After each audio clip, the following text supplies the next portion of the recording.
একটা সরকারে বা রাষ্ট্রে অনেকগুলো ডিপার্টমেন্ট থাকে, সবগুলো ডিপার্টমেন্টে এই সরকারের নিয়ন্ত্রণ আছে কিনা এটা একটা বড় প্রশ্ন।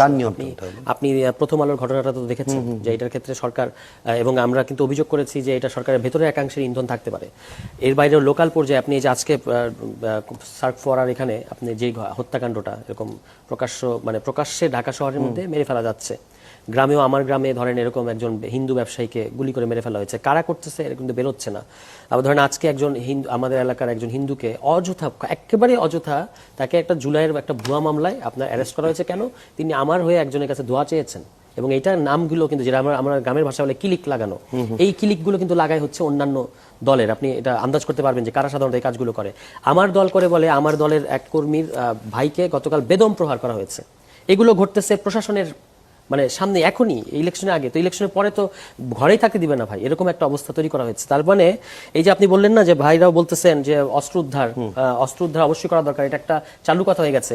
এখন যখন এই যৌথ অভিযানে যাবে, আমার একটা আশঙ্কা আছে, এই আশঙ্কা ভুল প্রমাণিত হলেই আমি স্বস্তি পাবো। একটা হচ্ছে যে যেই এলাকায় যারা পাওয়ারফুল, তারা যাদেরকে আগামী নির্বাচনে থ্রেট মনে করে, তাদের হয়ে যারা কাজ করছে অস্ত্র উদ্ধারের নামে তাদেরকে ধরা হবে।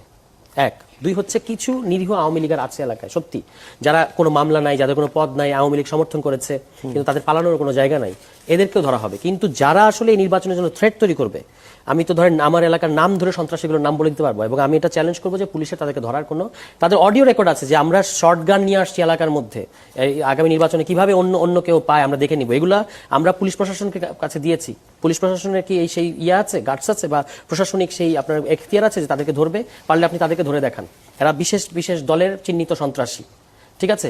শুধু দলের যিনি প্রার্থী তার একটা বিরাট ইমেজ, বিরাট একটা থাকলেই তো হবে না।